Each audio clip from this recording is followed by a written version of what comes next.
Ok.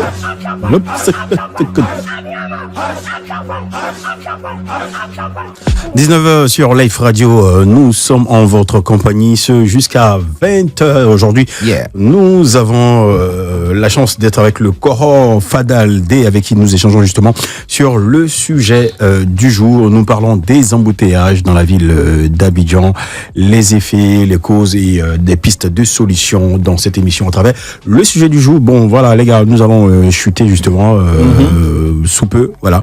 Qu'est-ce qu'on pourrait retenir ou quels conseils on pourrait donner pour justement éviter un temps soit peu ou réduire ou diminuer considérablement ces embouteillages? Oui, moi, selon moi, il faut d'abord respecter les codes de la route. D'accord. Surtout les feux. Voilà, parce que c'est pas concurrence. Le feu orange ne veut pas dire il faut t'apprêter, tu vas filer. Ok. Voilà, il faut respecter chaque feu, déjà pour commencer. Okay. Et en plus de ça, il faut respecter aussi le voisin qui est à côté de toi. Faut pas chercher à vite passer avant l'autre. Laisse l'autre passer et ensuite tu suis. Et ça va éviter beaucoup de problèmes. Ouais, voilà. la célébration de la courtoisie dans la conduite. Et surtout ça, ouais. Vas-y. Oui, moi j'ai un coup de cœur pour les automobilistes du rond-point Saint-Viateur. Lequel Saint-Viateur, c'est où là? Le rond-point Y4 au niveau de la Y4, ouais, là. Ah ouais. D'accord, ouais. je vois. Ils ont fait un rond-point énorme ou des petites voies comme ça pour des sorties de voies de toutes parts. Des dégagements, des dégagements et tout. Mais les voies sont rétrécies par le rond-point lui-même qui a pris pratiquement toute la place pour oui, planter des attends, mais gazons. j'ai pas compris. Pour planter des gazons, franchement. C'est quel système ça? Non, sérieux. En fait, quand t'as démarré, j'ai pas percuté. Ah oui, mais sérieux, arrivé là, les voitures peuvent plus circuler. Ouais, les voitures ouais. qui viennent du bas, je veux dire par la Y4 même, qui veulent remonter pour aller au nouveau CHU sont bloqués parce que c'est vrai, le rond-point est énorme quand même. La voie est rétrécie par rapport à ouais. ceux qui viennent vers Ineka, qui veulent passer pour aller joindre l'autre voie. Franchement, c'est et ils ont une certaine patience qui dit pas. On ne sait pas qu'est-ce qu'il faut faire pour réparer cela. Mais bon, après, je pense que c'est déjà fait. Justement, c'est ce que l'autre a dit, c'est déjà fait. Plutôt que c'est un coup de gueule, pas un coup de cœur. Bon, coup de gueule, c'est ce que j'ai dit. Ah d'accord. Coup de gueule. D'accord. Donc du coup, ouais, certainement, c'est ce qu'il voulait dire. Donc du coup, c'est pas. Qu'est-ce qu'il faut faire s'il faut revoir cela?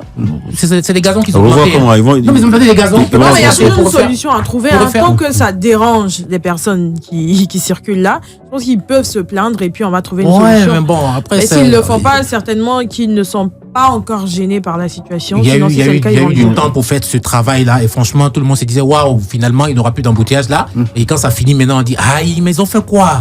Ils ont venu gâter tout après. Non, le rond-point est trop énorme, franchement. Je pense que l'espace là, c'est trop balèze. Ouais, franchement, pour faire un rond-point. Ils auraient dû réduire afin de permettre que. Pour faire plusieurs voies. Pour la fluidité de la circulation. Les sorties, entrées et tout. Voilà quoi, franchement. Vas-y. Donc c'est coup de gueule. Ok, d'accord. Moi, à mon tour, franchement, je souhaite que nos usagers, nos automobilistes, franchement, célèbrent ce qu'on appelle la courtoisie et la tolérance. Parce qu'il n'y a pas de tolérance, il y a pas de courtoisie, franchement, dans les différentes conduites. Les Bakaman, même nos parents, les Bakaman, on n'en parle pas, franchement. C'est gâté. Alors, comme tu l'as dit, on a la possibilité souvent de laisser passer. C'est juste quelques secondes. Oui. Pour quelques secondes, on peut éviter des embouteillages. On peut éviter l'embouteillage. On peut éviter des dégâts, voilà, des accidents et tout ça. Moi, je pense que c'est une question de valeur. La conduite, c'est une question de souvent, valeur. ils sont tellement pressés, il y a des égratignes et puis ils vont dire constat. En fait, la conduite qu'on a sur la route, là, ça représente notre personnalité en vrai. C'est sérieux? Oui. Bon, quand tu es impatient, tu es méchant sur la route. C'est vrai, quand tu es méchant, quand tu es impatient, tu es impatient. Abidjan pour conduire, il n'y a pas un broker, comme on le dit. Il y a des dames qui disent que. Et les dames qui disent qu'à cause des bacs, alors on est obligé de conduire comme des hommes. Moi, j'ai toujours dit, franchement, si demain, par la grâce de Dieu, j'ai plein de sous, j'aurai un chauffeur, c'est pas facile la conduite ici à Abidjan. C'est pas facile. C'est-à-dire quand tu conduis pour 4 personnes en même temps. Celui qui est devant, qui est derrière, à gauche et à droite. Tu conduis pour eux. C'est ce qui est enseigné en fait à l'auto-école. Tu conduis pour toi et conduire pour les autres. C'est très important. Là où je te rejoins, c'est continuer de sensibiliser vraiment les automobilistes qui sont vraiment, qui ne respectent pas vraiment le code de la route. Franchement, quand tout le monde veut aller vite et tout le monde est pressé en même temps. Et ce qui fait que, comme le disait tantôt l'autre, quand il y a un petit accrochage, on peut s'entendre souvent sur des petits détails. Oui, pour libérer la voie. Merci. Pour libérer la voie, souvent même on peut prendre quelque chose pour tracer et puis appeler la police. Mais ils vont rester là Et puis ça crée des embouteillages graves. Ça devait en faire des jets bras longs. Voilà. Je connais celui-là. Voilà. Souvent même, c'est pas la même. Et puis ça met en retard. Ça met en retard. Ça n'aboutit pas à grand chose. Oui. Ouais, franchement, la discipline, le respect du code de la route, c'est très important. Ça va permettre de fluidifier la circulation, de réduire, d'amenuire en tout cas les embouteillages. Et moi, je pense que les gens devraient être vraiment disciplinés sur la route. En tout cas, je vous dis merci pour le sujet. Merci pour le sujet. Respect du code de la route aussi, oui, mais respecter les agents qu'on poste pour gérer ces codes. Voilà, parce qu'après, il y a des personnes, même quand le policier lui, il avance seulement. Il y a des agents même qui sont très énervants, ça faut le dire.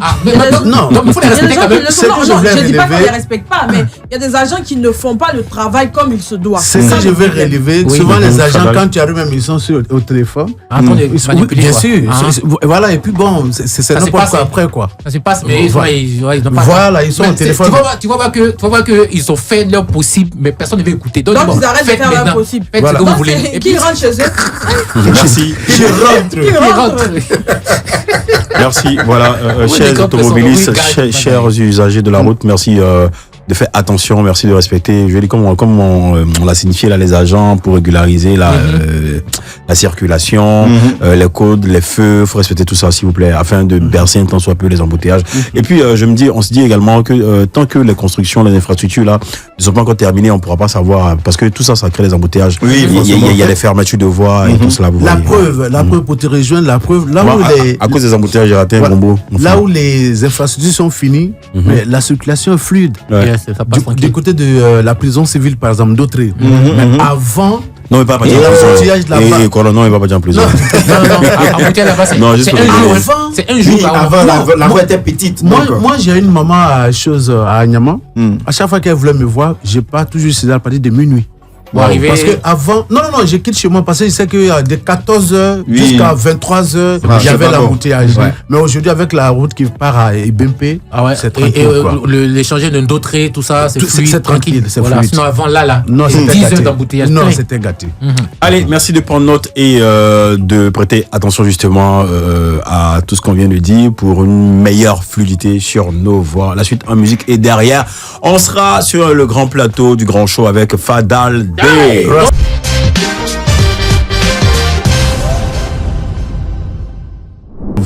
Nous sommes en compagnie du Koro Fadal D. Fadal D, comment ça va? Je vais bien, merci de me recevoir à votre radio. Je pense que c'est la seconde fois. Ouais, c'est la seconde fois. Voilà. On prend plaisir en tout cas à échanger avec toi. Voilà, justement, qu'est-ce qui fait l'actualité en ce moment de Fadal D? Puisque de côté musique, apparemment, il y a quelque chose. Hein. Oui, bien sûr. Nous sommes en plein mixage du nouvel album. Plus de 20 titres qui va sortir dans le mois de janvier, entre janvier puis février. Okay. Voilà, donc je suis venu du studio directement à Live Radio, quoi. Voilà. On dort pas. En même temps, j'ai un concert live à Minignan. Minignan, c'est à Odiné, en 70 km d'Odiné. Ouais, mais c'est bitumé. Ok. Voilà. Au fait, les gens ont tendance souvent de tout concentrer à Abidjan. Oui. Alors que nos fans là même, ils sont versés à l'intérieur du pays. Oui. Moi, je joue plus à l'intérieur du pays qu'à Abidjan. Ouais. Oui. Je suis allé un jour dans un village qu'on appelle Diamankani. Diamankani est à entre peut-être 10 km de Tingrela et à 3 km du Mali. Les gens n'ont jamais pensé que non. Mais voilà, ils n'ont pas pensé qu'on dit non, Fadal va venir faire ça. Ne nous blaguez pas, c'était un festival. Mais ils ont sorti toutes les danses pour m'accueillir. Ça fait plaisir quand tu sais qu'au fin fond de l'intérieur du pays, il y a des gens qui veulent te toucher, ils n'ont pas cette possibilité, ils ne connaissent même pas Abidjan. Et quand on va vers eux, ça fait toujours plaisir. Mais bon, après, Abidjan, c'est à Abidjan que tout se passe comme tu l'as dit. Et quand tu ne fais pas de concert à Abidjan, on dit que tu es tombé. Hein. Oh non, la Côte d'Ivoire, c'est. Quand tu ne vois pas Abidjan, tu es tombé. Comme les 1000 km² là. Oui, 322 400. Voilà. Aujourd'hui, il y a un palais. J'ai oublié déjà tes leçons. Aujourd'hui, il y a un palais de la culture qui est en train d'être construit à Boundiali par Madame la ministre. C'est des choses à encourager. Voilà. Moi, quand je joue, c'est bizarre, je ne joue pas beaucoup à Abidjan. Mais quand moi je joue à l'intérieur du pays, là, c'est dans les stades. Je joue au stade de Man, au stade d'Odiné, etc. Et puis tu blindes. Tu mets. Voilà. Faut pas nous frapper ici. Hein. Mais quand tu me regardes, je suis un vieux père. Il y a 50 ans. Non, il dit c'est grain. Il dit c'est grain. C'est ce qu'il a fait dit là. Non, il remplit des stars. Franchement, c'est une grosse star à l'intérieur. Oui, mais c'est pas faux. Moi j'étais à Séguéla il y a pas longtemps, mais quand tu passes un peu partout, la musique reggae, surtout la musique de Fadal, est beaucoup jouée. Mais bien sûr, moi je profite pour rendre. Les fans sont au nord. Je profite, c'est vrai, je joue beaucoup au nord. Je profite pour rendre hommage au grand frère Ismaël Isaac, qui a commencé la musique longtemps avant moi. Mais on s'est retrouvés en concert à Korogo ensemble. Ismaël Isaac est venu me voir. Il dit, petit frère, ici là, c'est ton monde. Tous ceux-là sont venus à côté de toi. Attends, j'ai joué avant toi. Et moi, ça m'a fait chaud au cœur. À un concert à Boaké, ça paraît façon, mais j'ai joué. Après Alpha Blondy, c'est moi qui ai bouclé le concert. Alpha, même sur la scène, était obligé, tellement les fans attendaient, était obligé de dire. Après moi, mon petit frère Fadal D arrive et puis les gens crient. Jaillement. Tu vois? Reste au territoire. Voilà, donc c'est des choses, les gens ne savent pas toujours. Tiens, moi, je vais là où on m'appelle. C'est ça. Pas faux. C'est plus important, il faut toujours aller là où. Oui, forcément. Moi, ça m'avait dit, avec ma petite carrière là, qu'un jour, tu vas jouer après Alpha Blondy. J'ai dit, mais attends, t'as pas une petite carrière, tu as une grande carrière. Non. J'allais dire, mais attendez, ne te fous pas de moi. Alpha, quand même, c'est le sommet, c'est le summum. Mais voilà, mais à Boaké, on me dit, non, attends, d'abord, quand Alpha va finir de jouer, j'ai dit, moi. Vous m'étiez étonné. Ici, moi, je suis pas étonné lorsque les annonceurs tapent aux portes de cette émission.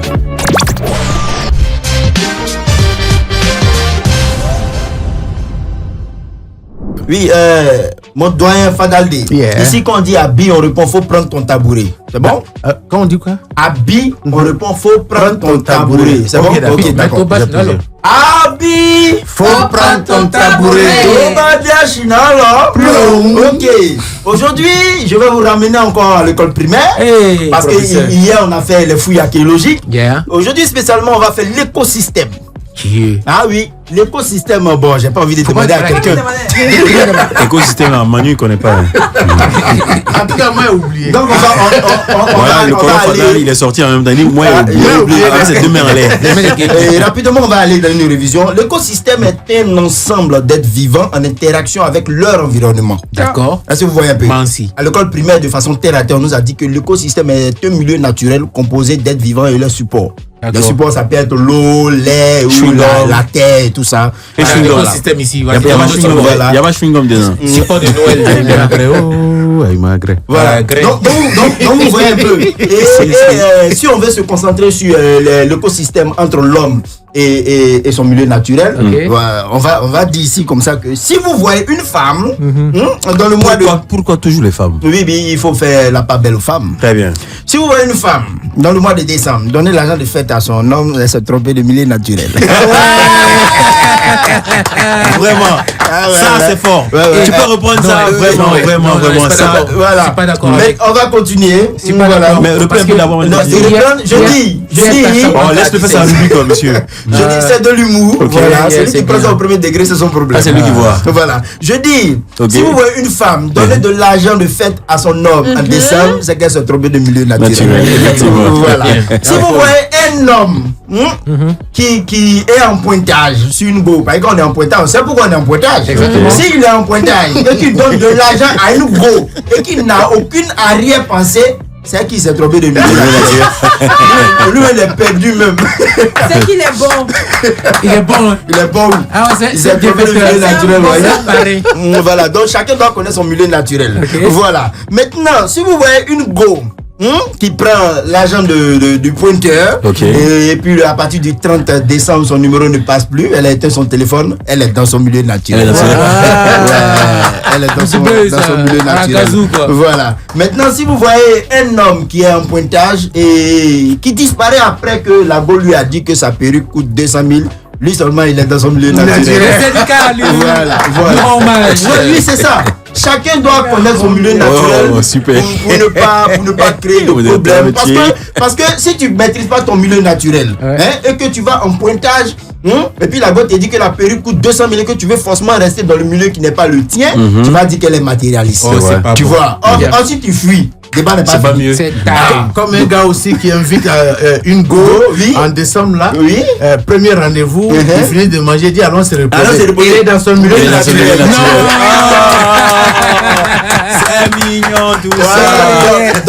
Donc c'est un peu ça. Donc désormais, durant ce mois de décembre, sachez et reconnaissez. Écoutez-moi très bien. Sachez et reconnaissez vos milieux naturels pour ne pas créer de problème à qui que ce soit. Abi, faut prendre ton tabouret.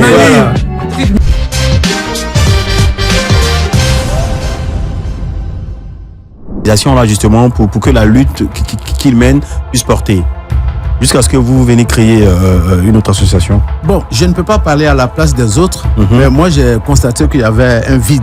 D'accord. Voilà, et puis bon, les amis sont venus, m'ont vu, vu ma position un peu dans le milieu. Ok. Il faudra qu'on nous mettons une structure en place, une fêtière, pour pouvoir défendre les autres, vu surtout le combat que j'ai mené du côté du Burida. Justement. Voilà, ça fait 2 mois quand même. Une tête forte. Voilà, une tête forte. Donc du coup, nous sommes organisés, puis nous avons mis l'UPACI en place. Voilà, on ne l'a pas fait pour concurrencer les autres structures. Okay. Voilà, c'est comme le nom le dit, c'était pour que les artistes ivoiriens connaissent un peu plus de progrès. Voilà. Là, tu parlais du Burida justement. Aujourd'hui, le calme semble revenu au Burida entre les artistes et les administrateurs du Burida. Non, pas les administrateurs du Burida, mais entre les artistes eux-mêmes d'abord. Avec le COGER, tout ça. Voilà, moi je suis membre du COGER et je sais ce qui s'est fait comme travail. D'accord. Et aujourd'hui, c'est sur cette gouvernance que nous arrivons quand même à qu'est-ce que je vais dire, à répartir au moins plus de 5000 artistes en Côte d'Ivoire. Avant, c'était trop 200 artistes. 200 artistes, ouais. Voilà. D'accord. Aujourd'hui, avec la fin de l'année qui arrive encore, je peux le dire, il y a au moins 5000 artistes encore qui seront répartis. Qui auront de l'argent. Voilà, qui auront de l'argent et qui auront au moins le SMIC.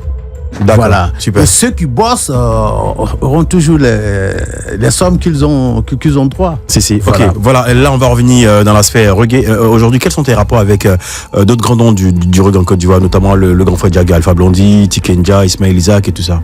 Tous ceux-là. Ismo, c'est mon grand frère. C'est ton corps. Ismo et moi, on s'est rendu visite à n'importe quel moment, on n'a pas besoin de s'appeler. Voilà, je peux débarquer chez lui même à 1h, 2h du matin. On se connaît les heures. Ok, et Tikenja? Tikenja, aucun contact. Vous ne parlez pas? Non, il n'y a pas de contact. Il tourne beaucoup, il n'est pas vraiment ici. Mais vous n'avez jamais. Tu n'as pas son WhatsApp? On n'est pas en contact. Vous n'êtes pas des amis? Vous ne vous connaissez pas? On n'est pas en contact. Du tout.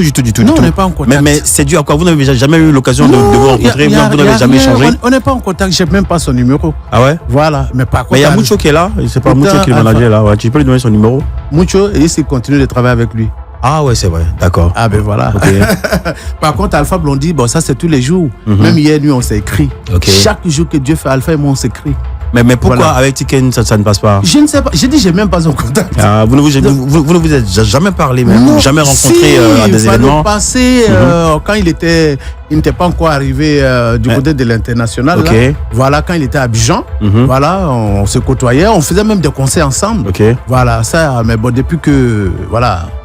Ah, depuis que il a atteint un certain niveau, vous ne vous parlez plus? Non, pas parce qu'on ne se parle plus, mais j'ai pas son contact. Pas son contact. Voilà. Sinon que tu as la possibilité d'avoir son contact en demandant justement. Est-ce qu'il n'y a pas, je vais dire, un froid entre vous ou quelque chose qui aurait causé ce calme olympien là entre vous? Non. Je suis déjà même en contact avec Alpha Blondy, le Dangoro des Dangoro. C'est suffisant. Donc, pour toi, ça va. Voilà. Quand Serge Kassi est arrivé au pays, j'étais l'un des premiers qui l'a appelé. On s'est vu. Quand il a fait son concert au Palais de la Culture, la musique de soutien un peu fort. Ah, ok.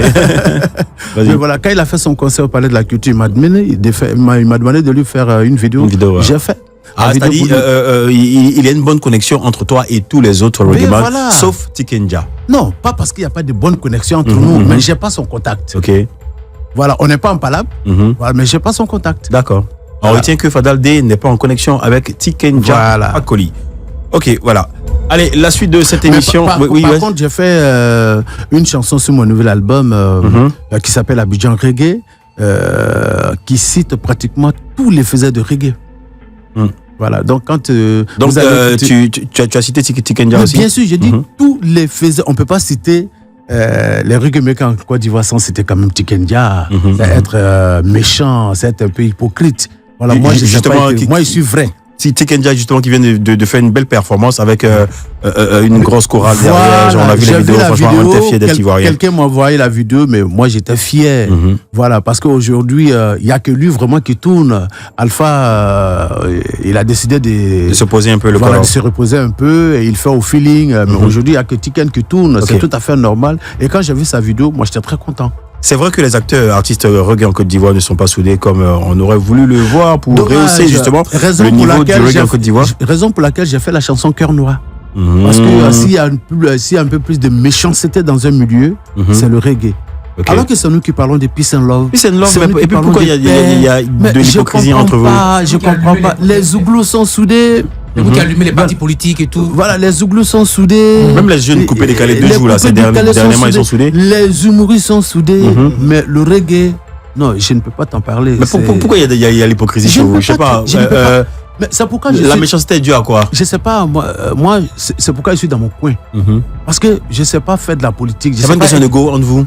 Entre qui et qui? Entre vous, les arguments là. Non, parce que souvent les petites métisses là, enfin pas les dames, les métisses là, lorsque elles kiffent quelqu'un, l'autre est jaloux, et puis bon, je dis, on envoie des flèches dans le dos. Tu sais, nous dans notre milieu là, en tout cas moi, l'éducation que j'ai reçue, j'ai le respect de la chorocratie. Ok. Tu me vois chercher la même go qu'Ismaël Isaac?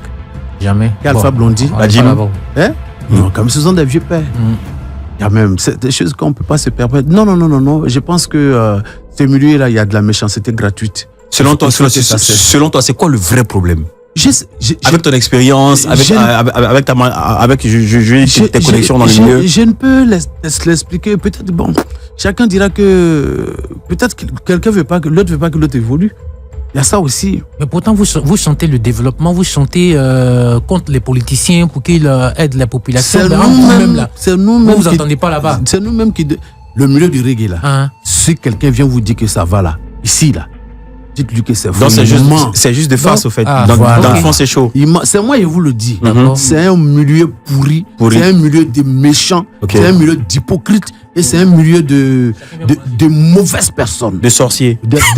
Merci. Ok, voilà, Tiken, aujourd'hui, avec tout ce que... Fadal. Oh, autant pour moi. Désolé. Fadal, ouais, le Koro.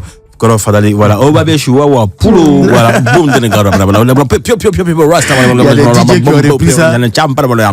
voilà, Fadal, dis-nous, est-ce qu'aujourd'hui, avec tout ce qu'on vient de décrier, là, avec tout ce que tu viens de décrire, est-ce que la Côte d'Ivoire est toujours troisième?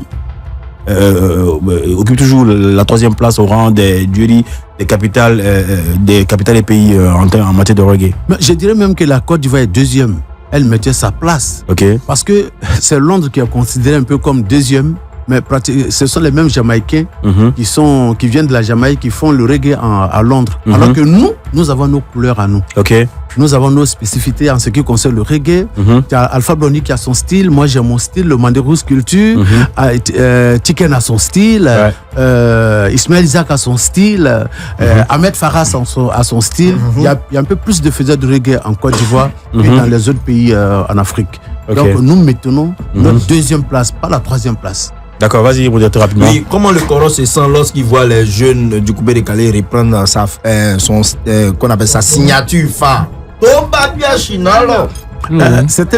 y a un groupe qui a fait ça et puis on s'est croisé à un concert dans le Nord. Et ils ont déjà foutu le terme avec ça. Et puis quand ils sont descendus, nous on a appris. J'ai dit prenez. Allez, la suite, c'est maintenant avec ce qui suit. Le grand show, le show le plus chaud de la radio. Alors d'accord, on va s'amuser un peu. Tout à l'heure on parlait de faire un feat avec les rappeurs là. Tu vas nous faire un petit trap à ta façon. Ouais. À la Fadal D. On te laisse t'enjailler. Ma chérie, tu t'appelles comment? Manuela. Faut m'aider.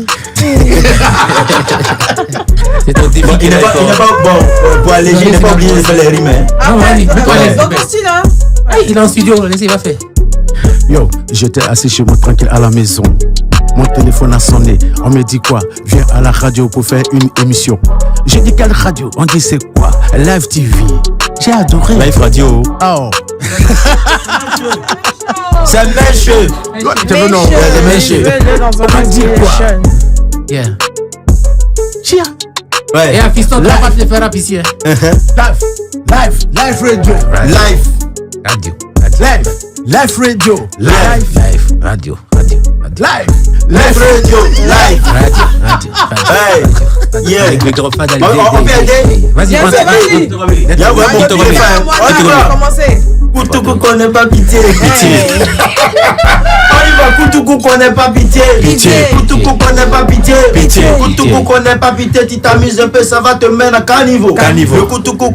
Le Koutoukou, on y va. Le Koutoukou, c'est la boisson traditionnelle qui n'est jamais passée à la télé. En gros, ça marche pour le champagne, donc ça n'a pas besoin de publicité. Au village, mon papa boit ça.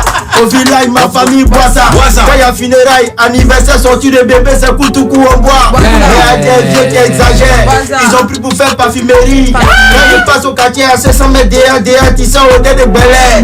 Koutoukou a gâté ses joues. Koutoukou a gâté ses lèvres. Quand il passe au quartier à 600 mètres derrière, tu sens au dé de Bel Air. On dirait qu'il a porté treillis. Pourtant, c'est un date sur son corps. Moi, je vous conseille pas ça. Le Koutoukou, ça médaille. Il faut faire attention au Koutoukou. C'est vrai que c'est naturel. Il faut faire attention au Koutoukou. La jeune jeunesse qui nous écoute, il faut faire attention au Koutoukou. Faites attention au Koutoukou. Koutoukou connaît pas pitié, tu t'amuses, ça va te mener à caniveau.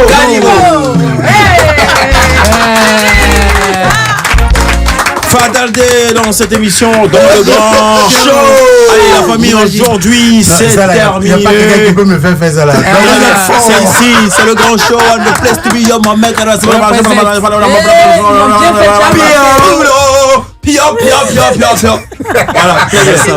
Tu as gâté. Tu as dit quoi? Il a rien dit. C'est un reggae.